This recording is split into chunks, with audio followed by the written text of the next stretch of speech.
The summer night was shrouded in darkness as the clock struck 3 a.m. 1760. General Laudon and his army made camp near the village of Pantin, their eyes set upon their target, the elusive Prussian forces whose campfires flickered in the distance to the northeast. The Austrian plan was simple yet bold: to encircle the Prussian army with their superior numbers and overpower them from every angle. Field Marshal Daun and General Lacy would strike from the south and west, while General Laudon approached from the east, unaware of the danger that lay ahead. The rolling hills along Laudon's path were guarded by the silent sentinels of Prussian artillery, waiting for the signal to unleash hellfire upon the unsuspecting army. And, hidden behind the veil of night, the main Prussian force lay in wait, ready to launch a devastating surprise attack. A while back, my email must have popped up in a database, because I have been receiving dozens of daily unwanted emails. Nowadays, personal information is often being sold online to telemarketers, spammers, and data brokers without your knowledge. But there's a solution. Introducing today's sponsor, Aura, the ultimate online security app that safeguards your privacy and identity from all threats on the internet. Aura uses advanced technology to identify data brokers who may be exposing your personal information and instantly submits opt-out requests on your behalf. Plus, it monitors your emails and passwords to ensure they aren't involved in any data breaches on the dark web. But that's not all. Aura's all-in-one app also includes a VPN, password manager, real-time credit and identity theft monitoring, parental internet controls, and protection against malware. It's like having a personal cybersecurity team in your pocket. Say goodbye to junk mail and unwanted telemarketing calls forever.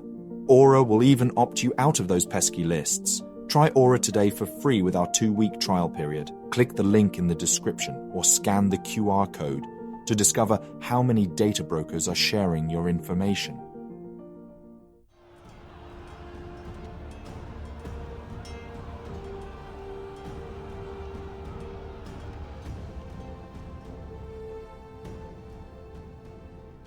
In the vibrant spring of 1760, the illustrious Frederick the Great, a master strategist and the King of Prussia, had vigorously campaigned in the verdant lands of Saxony. His primary objective was to lure the revered and formidable generals Daun or Lacy into battle. His valiant efforts proved to be in vain as the Austrians eluded his pursuit. Yet the brilliant king did not falter and was determined to outsmart his foes. As fate would have it, news arrived that Daun was marching east towards Silesia, and Frederick knew he had to act fast. The austere monarch was aware that the main Austrian army, ravaging Silesia, would inevitably result in a crushing defeat. Thus, the cunning king conceived a plan to lure Daun back, and he laid siege to the majestic city of Dresden on the 19th of July. However, the city's garrison, commanded by the indomitable General Macquire, was fierce and had high morale. The Prussian forces were confronted by some 14,000 seasoned veterans ready to take on their adversaries. Despite the daunting task ahead, Frederick's ingenious tactics worked wonders. Within a week of the siege, he received the long-awaited news that Daun and Lacy were marching against him. As Daun returned to Saxony, Frederick decided to abandon the siege, and a brief stalemate developed. Although Frederick did not have the means to continue, he did not leave empty-handed, for he burned vast parts of the city. His actions earned him much international criticism, but the king remained undeterred. As events unfolded in the east, the seasoned Austrian general Laudon gave Frederick a harsh lesson on how to take a fortress. The Austrian forces captured the strategically vital Landeshut, mercilessly overpowering the Prussians. Emboldened by his swift victory, Laudon led his army to storm the strategically important Silesian fortress of Glatz. Lieutenant Colonel Bartolome and his 3,000 soldiers, primarily conscripted Saxons and Austrian deserters, were no match for the numerically superior Austrians. Frederick's ugly side surfaced when Bartholomew was court-martialed and executed upon his return from Austrian captivity. His defeat made one thing clear. Laudon and his aggressive military doctrine posed a significant danger to the Prussians. On the Western Front, Ferdinand of Brunswick faced a seemingly insurmountable challenge.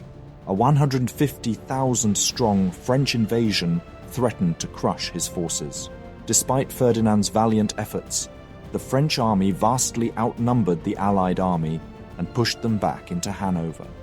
But for now, Frederick had other worries.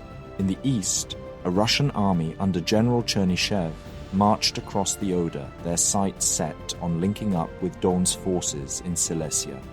The Russian advance was relentless, and soon Saltykov and his 25,000 soldiers marched west from Posen, closing in on their prey. No Prussian army was numerous enough to stop the Russians and prevent them from linking up. At best, Prince Henry and his 35,000 soldiers could only shadow the Russian forces, hoping to delay them long enough for Frederick to make his move. As the two sides drew closer, tensions rose, and the air was thick with anticipation. The king knew that the next battle would be crucial. Victory was essential, and defeat was simply not an option. But his army was dwindling. Soldiers were lost to disease and desertion, and morale was at an all-time low. Despite the odds, Frederick remained resolute, knowing that his fate and that of his kingdom rested on the outcome of the coming battle. Meanwhile, Laudon continued his relentless march, capturing fortress after fortress and laying siege to Breslau, the undisputed strategic prize of Silesia. Daun knew that victory was within reach, and together with Lacy and their 90,000-strong army, they embarked on a march to link up with Laudon's forces. Frederick watched from afar, his unease growing with each passing day. He knew that his enemies were plotting something, and he feared that he was falling right into their trap. But he had no choice. He took his 30,000 soldiers and followed Daun's army, the two armies so close together that they appeared as one. With the fate of Prussia hanging in the balance, all that remained were a few weakly garrisoned Silesian fortresses. But the defenders of Breslau, commanded by Bogislav von Tauentzian, were made of sterner stuff than those at Glatz. They held out against the siege, and von Tauentzian sent Prince Henry a desperate message begging for reinforcements. In a daring move that would go down in history, Prince Henry launched a lightning march covering an incredible 100 kilometers in just 3 days. With his 35,000-strong army, he approached Breslau, ready to do battle with the enemy. On August 5th, they relieved Breslau, pushing back Chernyshev's 25,000 troops and Laudon's forces. It was a moment of triumph for the Prussian forces, one of the most brilliant exploits of the entire war. But Prince Henry knew that the battle was far from won, and he wrote to his brother acknowledging the thankless task that lay ahead. If one had foreseen the difficulties that I am finding in this campaign, and those that I still foresee, I would have begged you to spare me from a job that I regard as almost impossible to perform. During these days, Daun received a barrage of messages from Kaunitz and Maria Theresa, spurring him into battle against Frederick. Their orders were clear: engage Frederick's forces and crush them. But Daun, ever the strategic commander, refused to play by his enemy's rules. He demanded that the battlefield be of his choosing, and that it be north of Breslau. Meanwhile, news reached the Prussian camp that Saltykov was urging Chernyshев to unite with the Austrians. Time was running out, and Frederick knew that his only hope was to join forces with Prince Henry's army. They could at least offer a fighting chance against the overwhelming numbers of their foes. With shrewd foresight, Frederick predicted that the battle would take place around Liegnitz. But fate had other plans. Disaster struck as the enemy converged on Frederick's positions. He desperately raced eastward to meet with Henry, only to see Daun's army crossing a river, blocking his path to Breslau. As he scoured the terrain for a way out, he stumbled upon Laudon's forces. Trapped and outnumbered, his hussars were soon surrounded by Lacy's men. Senior officers burned ciphers and papers, convinced that the end was near. On August 15th, both armies clashed near Liegnitz.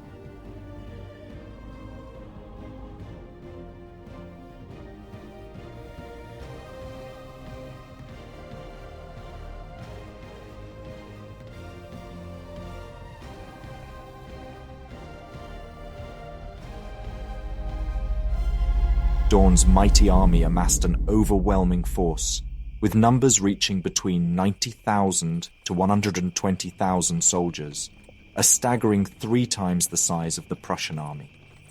This numerical superiority made Daun feel invincible, and he was certain that he could encircle and crush the Prussian forces without breaking a sweat.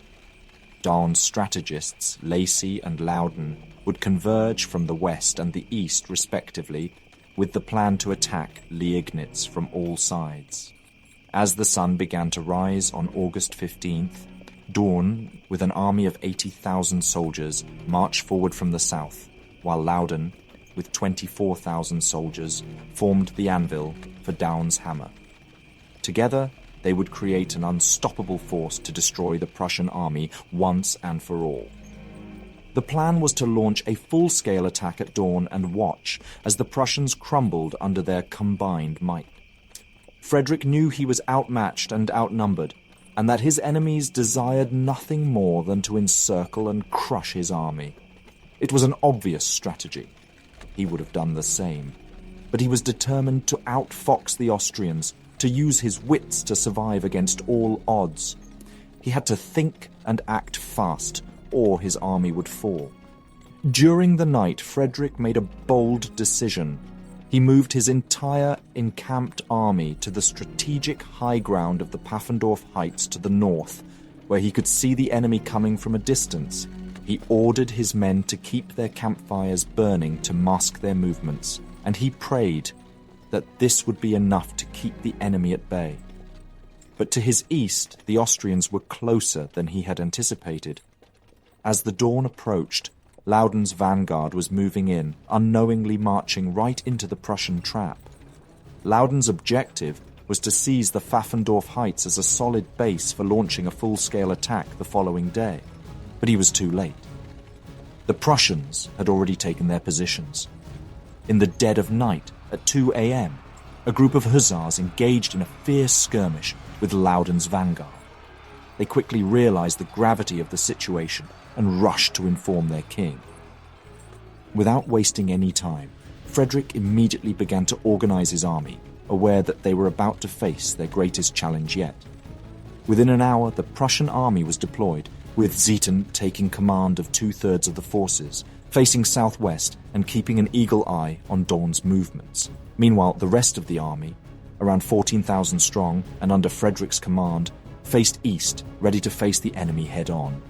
Frederick quickly ordered a part of his army, including artillery, to occupy the strategic elevations facing the road from which the enemy was approaching. As soon as his scouts reported that the enemy was less than 500 meters away from his positions, he gave the order for the artillery to open fire, signaling the start of the battle. As dawn broke just after 3 a.m., Laudon, the Austrian general, was caught off guard. He had assumed that Daun and Lacy were advancing from the west and south, and that at best he faced a minor Prussian picket. The thunderous barrage of artillery fire shook him, but he was not deterred. He ordered his cavalry to circle and charge the Prussian left flank, hoping to gain an advantage in the battle. Nearby Hummel, the Austrian cavalry charged head-on into the Prussian cavalry and infantry, causing them to briefly recoil. But fresh infantry regiments and a fierce cuirassier charge equalized the combat, creating a prolonged and confusing battle. The units barely held any formation thanks to the dense forests and elevations, and the fight was brutal and unforgiving. Laudon's infantry vanguard launched an uphill charge against the Prussian centre, west of Pantin. They advanced through the bushy slopes and ferocious combat ensued. Prussian artillery launched barrages of canister shots. The Austrians continued until musket fire stopped them dead in their tracks. Casualties fell on both sides. The second Prussian line advanced to plug the holes of falling comrades in the vanguard. The reserves took the second line position, backed by reserve cavalry. The combat in the centre, west of Panton, was savage and bloody. Frederick ordered his left to launch a counterattack. They charged ahead against the Austrian line with a battle cry, which held steady until that point. But the suicidal charge unnerved the Austrians. It crushed Laudon's right flank, which had already recoiled from the initial charge. Combat took place in a long line, as artillery tore into the infantry. As the fierce fighting raged on, Laudon realized the grave error he had made. He had been fighting the formidable Prussian army all along, and it was too late to make amends. The situation worsened when the Prussian right flank arrived on the scene, and the battle was all but lost. Knowing that a strategic retreat was his only option, Laudon gave the order to fall back to Bienowitz and cross the treacherous Katzbach River.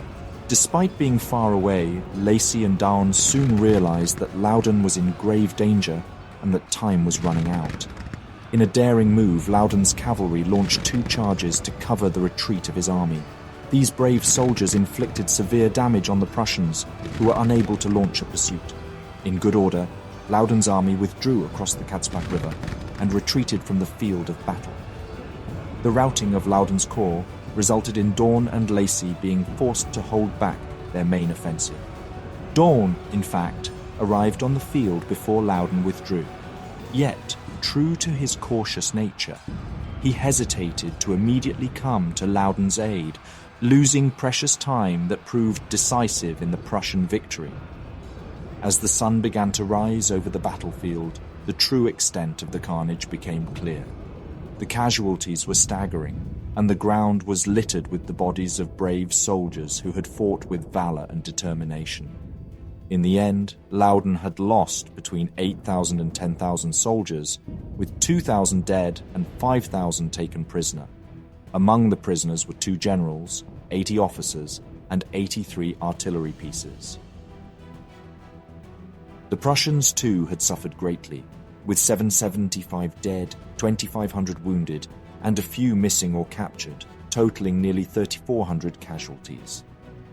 It was a brutal and devastating battle, and the most significant losses were incurred during the desperate moments when the Austrian cavalry covered the retreat.